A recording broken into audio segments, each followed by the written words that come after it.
বন্ধুরা, পুরাতন গাড়ি কিনে সাধারণত মানুষ 50,000 টাকা থেকে 1,00,000 টাকা পর্যন্ত লস করে।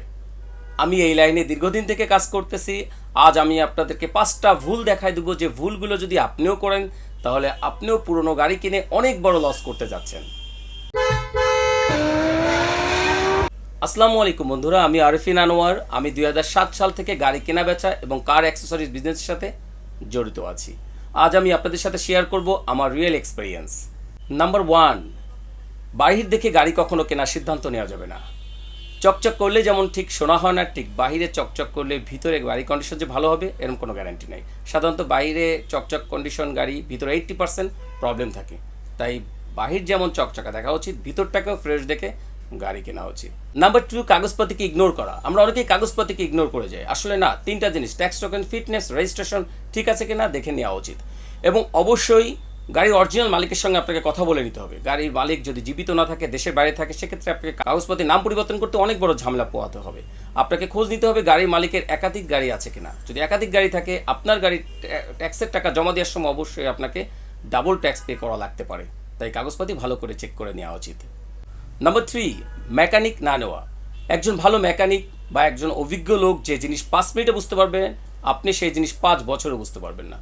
তাই একজন ভালো মেকানিক বা অভিজ্ঞ লোক নিয়ে গাড়িটি ভালো করে দেখিয়ে আপনার গাড়ি কেনা উচিত। এই ক্ষেত্রে ছোট্ট একটা টিপস মাথায় রাখবেন, কোনো ব্রোকার বা এমন মেকানিক নিয়েন না যে গাড়ি যে বিক্রি করছে তার সঙ্গে পূর্বের পরিচিত। সেক্ষেত্রে সামান্য কিছু কমিশনের বিনিময়ে আপনাকে একটি খারাপ গাড়ি ধরিয়ে দিতে সে একটুও দ্বিতীয়বার ভাববে না। তাই একজন ভালো অভিজ্ঞ লোক নিয়ে গাড়ি দেখিয়ে তারপর কেনার চেষ্টা করুন। Number 4, test drive. গাড়িটা অবশ্যই আপনাকে টেস্ট ড্রাইভ দিতে হবে। অনেকেই আছেন টেস্ট ড্রাইভ না দিয়ে একটু স্টার্ট দিয়ে বলেন যে গাড়িটা নিয়ে নেব। আসলে না, আপনাকে ভালো টেস্ট ড্রাইভ দিয়ে সেক্ষেত্রে আপনি গাড়ির মালিককে গাড়ির সঙ্গে নিয়ে, আপনার অভিজ্ঞ লোক নিয়ে আপনি একটা লং টেস্ট ড্রাইভে চলে যান। আপনি ভাঙা রোডে গাড়ি চালান এবং লংয়ে গাড়ি চালান, কত স্পিডে গাড়িতে উঠলে গাড়ি কাঁপতেছে সেটাও খেয়াল রাখেন। এভাবে দেখে শুনে বুঝে গাড়ি কেনা উচিত। আপনি গাড়ি কিনতেছে আপনার ভালোর জন্য, গাড়ি যেন আপনার ঝামেলা না হয় এটা খেয়াল রাখতে হবে। Number 5, very important, accident history. আপনাকে অবশ্যই জানতে হবে গাড়িটি পূর্বে অ্যাক্সিডেন্ট করেছে কিনা। সেক্ষেত্রে আমি পার্সোনাল রিকমেন্ড করি আপনার ভিন চেক করে গাড়ির চ্যাসিস নাম্বার দিয়ে আপনি জানতে পারেন যে গাড়ি পূর্বের দেশে বা বাংলাদেশে কখনো অ্যাক্সিডেন্ট করেছিল কিনা, এবং ভালো অভিজ্ঞ লোক দিয়ে চ্যাসিসের কোথায় মার আছে কিনা, অ্যাক্সিডেন্ট আছে কিনা এটা দেখে আপনাকে যাচাই বাছাই করে নেওয়া উচিত। মাথায় রাখতে হবে একটি গাড়ি কিনছেন আপনার ফ্যামিলির জন্য। আপনার ফ্যামিলির জন্য যেন গাড়িটা আনন্দ না হয়, মৃত্যুর কারণ না হয়, মাথায় রাখতে হবে।